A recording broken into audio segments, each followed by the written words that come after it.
მოგესალმებით, ვაგრძელებთ ჩვენს ვიდეო გაკვეთილებს და რაღაცა გარკვეული ცოტა დრო მინდა დავუთმო რითიმინგის ნაწილს. დღევანდელ ვიდეო გაკვეთილში მინდა გესაუბროთ Mark of the Web-ის შესახებ. ყველა ჩემი ვიდეო გაკვეთილი ატარებს მხოლოდ და მხოლოდ სასწავლო ხასიათს და კიბერდანაშაული იხშება კანონით. წარმოიდგინეთ ასეთი სიტუაცია, აგზავნით რაღაცა ფაილს მსხვერპლთან, ის აჭერს ღილაკს, მაგრამ თქვენი ჰაკერული კოდი არ იტვირთება. რატომ? იმიტომ რომ Windows-მა იცის, საიდან მოვიდა ეს ფაილი და დღეს სწორედ ამაზე გესაუბრებით და ვისაუბრებთ. Mark of the Web-ზე, ანუ შემოკლებით იგივე MOTW-ზე, ანუ ეგრეთ წოდებულ უხილავ URL-ზე, რომელიც წითელ შუქს უნთებს ყველა ჰაკერულ payloads. როდესაც ფაილს ინტერნეტიდან ვიწერთ, Windows-მა Windows-ი მას ავტომატურად აწერს რაღაცა სპეციალურ მონაცემს, ეგრეთ წოდებულ URL-ს, რომელსაც ჰქვია Zone Identifier-ი. ეს მონაცემები ინახება არა ფაილის შიგნით, არამედ მის მეტამონაცემებში, ეგრეთ წოდებულ ADA-ში, ანუ Alternate Data Stream-ში. Windows-ი განასხვავებს 5 ძირითად ზონას, ხო? ეს ზონები შეიძლება იყოს მაგალითად ნული ზონა. ეს ნიშნავს, რომ ეს ფაილი, ანუ რა კონკრეტულ ფაილსაც ვამოწმებთ, შეიძლება ლოკალურ კომპიუტერში იყოს შექმნილი და ასევე არის ესეთი მაგალითად ზონა 1. ეს ნიშნავს ინტრანეტს, ანუ შიდა ქსელიდან მოსული. ეს შეიძლება ნაკლებად საშიშად ჩაითვალოს.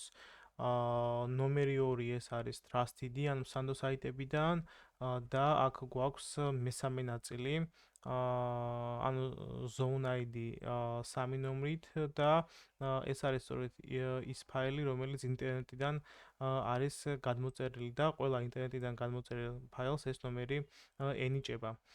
ანუ ეს ნიშნავს, რომ არის მაღალი რისკი და სწორედ აქ შემოდის მაგალითად ის საკითხი, როდესაც Microsoft Office-ში ხედავთ Protected Views and Smart Screens და ასე შემდეგ, ხო? მოდი ახლა რეალურად ჩვენ ნახოთ ამის მაგალითი. ერთ ბრძანებას დაგიწერთ და ამის შემდეგ გაგიხსნით თუ რას ნიშნავს.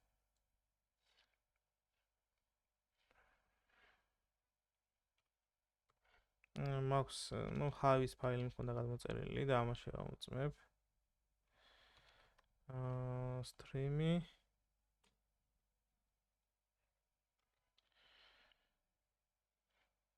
Zone Identifier-ი. ხედავთ, Zone ID არის 3, ეს ნიშნავს, რომ ფაილი არის გადმოწერილი ინტერნეტიდან და აქ წერია URL-ი თუ საიდან არის ეს კონკრეტული ფაილი გადმოწერილი. ნებისმიერი საეჭვო ფაილი შეგიძლიათ ასე შეამოწმოთ. ეს ახლა რას ნიშნავს, ხო? GC ნიშნავს ფაილის შიგთავსის წაკითხვას, ანუ იგივე get content-ი არის და stream zone identifier-ი არის ის უხილავი ადგილი ADA-ში, ანუ alternate data stream-ში, სადაც სწორედ ეს ნიშანია ჩამალული. მაგრამ დიდი დაბრკოლება არის, ხო, რა თქმა უნდა, ეს ჰაკერებისთვის, მაგრამ ისინი იყენებენ რამდენიმე ხრიკს, ხო, ამ ყველაფერს გვერდი რო აუარონ ამ შემოწმებას. პირველ რიგში იყენებენ კონტეინერებს, ანუ ეგრეთ წოდებულ არქივის ფაილებს. თუ მაგალითად payload ჩაუდებთ ISO გაფართოების ფაილში ან zip ფაილში ან VHTX ფაილში, ხო? გადმოწერისას, ამ ფაილის გადმოწერისას ეს URL-ი ახლა რაც ნახეთ, ედება უშუალოდ ამ კონტეინერს და მის შიგნით არსებულ ფაილებს ეს არ ეხება, ხო? ან შეიძლება ეს იყოს შიდა ფიშინგი, ხო? ანუ მაგალითად თუ ჰაკერმა უკვე გადაეხა კომპანიის ერთი მეილი, იქიდან გაგზავნილ ფაილებს ეს URL-ი აღარ ედება, რადგან სისტემა მას შიდა ქსელად აღიქვამს.